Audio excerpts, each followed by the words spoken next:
everybody. Welcome to another episode of The Aspiring Entrepreneur. I'm your host, Hamza Chowdhury. Welcome to episode 5.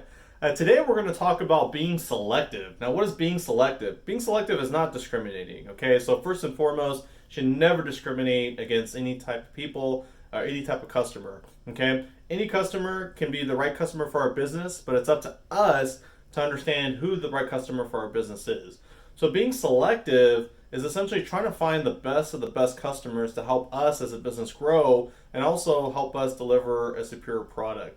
So when we talk about being selective, we're talking about putting together a questionnaire, understanding, like we talked about previously, the customer whys. So for example, how do they look at value and delivering at a certain time, meeting the schedule compared to cost? How do they look at the communication? How do they view communication? Is that important to them? Do they just want to hand you the project or hand you their business and then they don't really want to talk about it or hear from you, right? They want constant updates. So preparing a simple questionnaire with basic questions, just asking sort of their whys and understanding their style can help you really read and understand, is this going to be the right person? Is this going to be someone that I have to pay constant attention to? It's going to be a high in demand client. Keep in mind, when we talk about different customers, just because someone pays less money for your service, right, that could be potentially a great customer for you in the long term. It may take you longer to get to where you want to be, whether it's financially, fiscally. However, just because somebody pays you a lot of money, they could be a highly demanding client. They can be calling you constantly. They can be annoying. They could be taking up your weekends. They could be texting you late nights, right, emailing you, constantly just bugging you. So just because somebody pays you more money doesn't mean they're necessarily a better client. So when we always think about customers and clients, we always put some sort of a dollar value, right? But wouldn't you rather have 10 really good, small contract type clients versus one large high demand, right? Could, potentially end up in a lawsuit, right? Because there are so much demands and I can't keep up with it. And I have a small business. I wasn't quite ready for someone that advanced. So being selective is essentially understanding where you're at as a business physically and knowing the needs and whys of your customers, like I said, through a questionnaire, and really kind of aligning those two to see if there's a gap. And if that gap exists, and if there is a gap, can you narrow it down and can you sort of narrow it to the point where you feel comfortable moving forward with this person?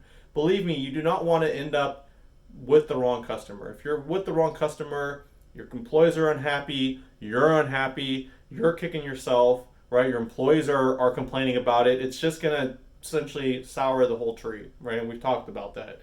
So as a case study, let's say you've had a successful example of how you've been able to sell a product or help a business or help a client, share that with the potential customer. So let them know how you were able to resolve someone's issues. And by helping people understand previous encounters and experiences of how you were successful, right, that's going to help sort of paint the portrait of how it's going to look like for them for the future. So a lot of customers come up, they don't know what to expect. A lot of the customers I deal with personally day to day, they don't even know what to expect. They don't even know what we do. They just know I need to hire a structural engineer for my remodel project. They just know they need to hire us, but they don't know what to expect.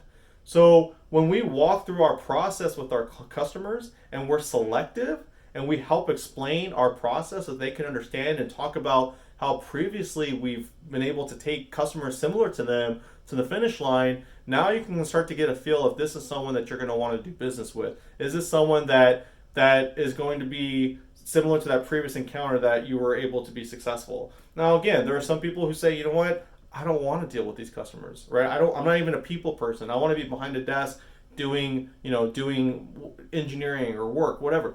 And that is okay, right? But you always need to have someone in the business that is comfortable talking to clients and to customers and to help understand who they are, where they're coming from, and what exactly they're going to need from you.